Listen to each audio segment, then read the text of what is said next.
आज ही क्यों नहीं। एक बार की बात है, एक शिष्य अपने गुरु का बहुत आदर सम्मान किया करता था। गुरु भी अपने इस शिष्य से बहुत स्नेह करते थे, लेकिन वो शिष्य अपने अध्ययन के प्रति आलसी और स्वभाव से दीर्घसूत्री था। सदा स्वाध्याय से दूर भागने की कोशिश करता तथा आज के काम को कल के लिए छोड़ दिया करता था। अब गुरुजी कुछ चिंतित रहने लगे कि कहीं उनका ये शिष्य अपने जीवन संग्राम में पराजित न हो जाए। आलस्य में व्यक्ति को अकर्मण्य बनाने की पूरी सामर्थ्य होती है। ऐसा व्यक्ति बिना परिश्रम के ही फलोपभोग की कामना करता है। वो शीघ्र निर्णय नहीं ले सकता और यदि ले भी लेता है तो उसे कार्यान्वित नहीं कर पाता।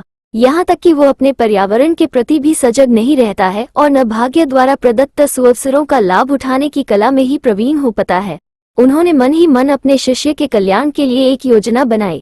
एक दिन एक काले पत्थर का एक टुकड़ा उसके हाथ में देते हुए गुरुजी ने कहा, मैं तुम्हें ये जादुई पत्थर का टुकड़ा 2 दिन के लिए देकर कहीं दूसरे गांव जा रहा हूँ। जिस भी लोहे की वस्तु को तुम इससे स्पर्श करोगे वो स्वर्ण में परिवर्तित हो जाएगी, पर याद रहे कि दूसरे दिन सूर्यास्त के पश्चात मैं इसे तुमसे वापस ले लूंगा। शिष्य इस सुअवसर को पाकर बहुत प्रसन्न हुआ, लेकिन आलसी होने के कारण उसने अपना पहला दिन ये कल्पना करते करते बिता दिया कि जब उसके पास बहुत सारा स्वर्ण होगा तब वो कितना प्रसन्न, सुखी, समृद्ध और संतुष्ट रहेगा। इतने नौकर चाकर होंगे कि उसे पानी पीने के लिए भी नहीं उठाना पड़ेगा। फिर दूसरे दिन जब वो प्रातःकाल जागा, उसे अच्छी तरह से स्मरण था कि आज स्वर्ण पाने का दूसरा और अंतिम दिन है। उसने मन में पक्का विचार किया कि आज वो गुरुजी द्वारा दिए गए काले पत्थर का लाभ जरूर उठाएगा। उसने निश्चय किया कि वो बाजार से लोहे के बड़े बड़े सामान खरीद कर लाएगा और उन्हें स्वर्ण में परिवर्तित कर देगा। दिन बीतता गया, पर वो इसी सोच में बैठा रहा कि अभी तो बहुत समय है, कभी भी बाजार जाकर सामान लेता आएगा। उसने सोचा कि अब तो दोपहर का भोजन करने के पश्चात ही सामान लेने निकलूंगा, परंतु भोजन करने के बाद उसे विश्राम करने की आदत थी और उसने बजाय उठ के मेहनत करने के थोड़ी देर आराम करना उचित समझा। पर आलस्य से परिपूर्ण उसका शरीर नींद की गहराइयों में खो गया और जब वो उठा तो सूर्यास्त होने को था।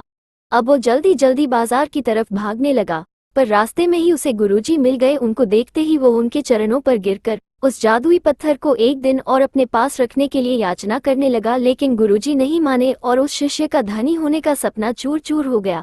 पर इस घटना की वजह से शिष्य को एक बहुत बड़ी सीख मिल गई। उसे अपने आलस्य पर पछतावा होने लगा। वो समझ गया कि आलस्य उसके जीवन के लिए अभिशाप है और उसने प्रण किया कि अब वो कभी भी काम से जी नहीं चुराएगा और एक कर्मठ, सजग और सक्रिय व्यक्ति बनकर दिखाएगा। कहानी की शिक्षा। दोस्तों, जीवन में हर किसी को एक से बढ़कर एक अवसर मिलते हैं, पर कई लोग इन्हें बस अपने आलस्य के कारण गंवा देते हैं। इसलिए मैं यही कहना चाहता हूँ कि यदि आप सफल, सुखी, भाग्यशाली, धनी अथवा महान बनना चाहते हैं तो आलस्य और दीर्घसूत्रता को त्याग कर अपने अंदर विवेक, कष्टसाध्य श्रम और सतत जागरूकता जैसे गुणों को विकसित कीजिए। और जब कभी आपके मन में किसी आवश्यक काम को टालने का विचार आए तो स्वयं से एक प्रश्न कीजिए, आज ही क्यों नहीं।